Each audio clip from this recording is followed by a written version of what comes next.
மாணவர்களின் சிந்தனைகளை வடிவமைக்க SNS இன்ஸ்டிடியூஷன்ஸ், மாணவர்களின் தனித்திறமைகளை மேம்படுத்த SNS இன்ஸ்டிடியூஷன்ஸ், மாணவர்களின் சாதனைகளை போற்றும் SNS institutions Kovai. But in BLDC motor we can't block the motor because when the motor is trying to run 1 RPM, it will give 600 volt to the motor. We can't stop or we can't change the speed.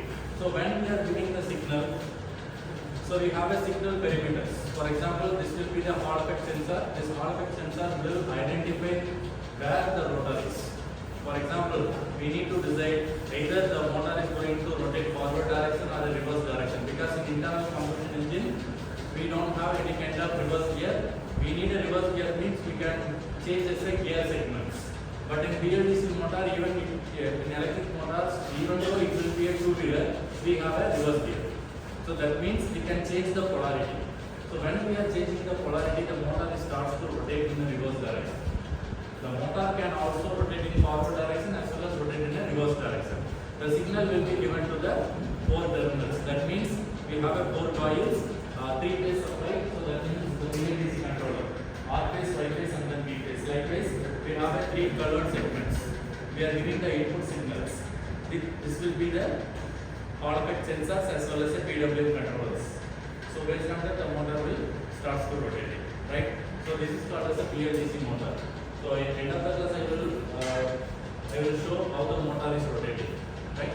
So likewise, the BLDC motor can able to run 0 RPM to 3000 RPM.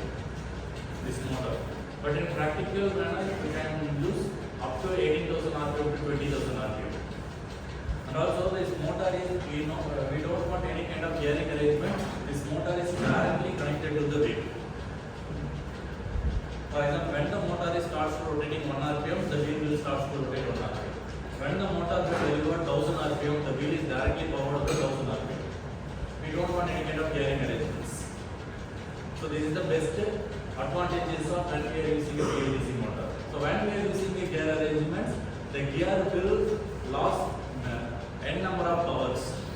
So for example, when we are using gearing arrangement in 10 gears to 12 gears, each and every segment of gear will consume some amount of power. It will produce some amount of heat. We need a lubrication system. So we need some kind of cooling mechanisms. But absence of gear, we don't want any kind of things. And also in motor backside, we are using the cooling pins because the motor will deliver heat energy. That heat energy is dissipated with the help of the cooling pins. So this motor is directly connected to the wheel. So when the vehicle is moving, the air will circulate this cooling pin. The cooling pin will dissipate the heat to atmosphere. The motor will not get any overheating. And also, the motor can easily run in a reverse direction. For example, when internal combustion engine, when we are pushing to the reverse gear, the vehicle should go to 0 speed.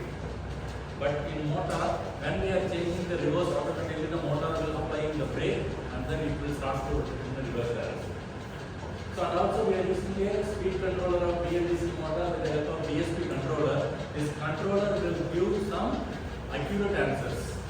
For example, I need a 10 RPM. This controller will give 10 RPM. But internal combustion engine will not give any kind of controlled RPM. So because the internal combustion engine will run based on the fuel injection.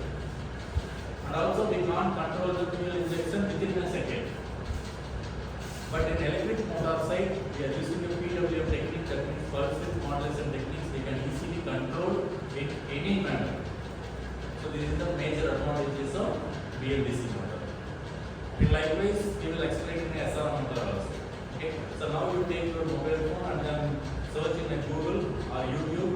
So the animated video of BLDC controller.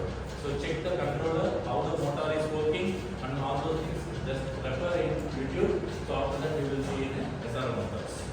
Okay. So end of the class, I will show how the motor is running, how speed the motor is running. Okay. Motor. So in BLDC motor, this is the drive, and then it is the BLDC motor. So I am connecting a single phase power supply. So a single phase power supply to the BLDC controller. So in this BLDC controller, the output is connected.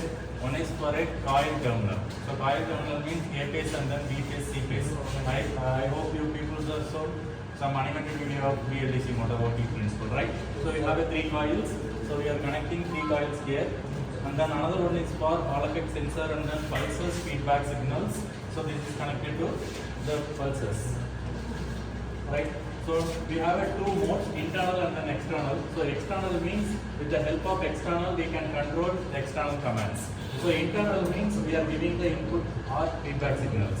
So now I am on the drive. So the drive is now running. So internal mode. The internal mode I am giving some kind of input signals. For example, some kind of reference. So based on the reference, how the motor is running and then what is the RPM. So we are using a tachometer here. So this tachometer will help to show the speed of BLDC motor, right? So it is running 266 RPM, 266 revolution per minute. Okay. So when we are increasing the speed, the BLDC motor can able to run up to 3,000 to 4,000 and then 8,000.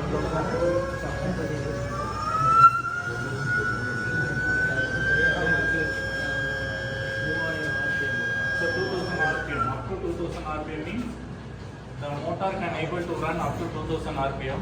The motor shaft is directly connected to the wheel. That means the wheel can experience 2000 RPM. So 2000 RPM the wheel run பண்ண முடியாது. But BLDC motor also it is called as a hub motor. So we don't want any kind of gearing mechanisms and then gearing arrangements, right? And also when the motor is running in 1 RPM to 2 RPM, so we can stop this shaft, right? So shaft on so because it will experience a high power rating. So now it is running 56 RPM, right? So this is the BLDC motor. The heat also we are dissipating with the help of cooling pins. So this is the feedback signals. So without controller we can't drive the BLDC motor. So we need separate controller for a BLDC motor. This input signals are in the input part. This will be given with the help of user or driver. So the driver pressing the acceleration, the motor speed will increase. Right? So this is the real-time example of BLDC motor. So next I will explain the SRM motor and the working principle of SRM motor.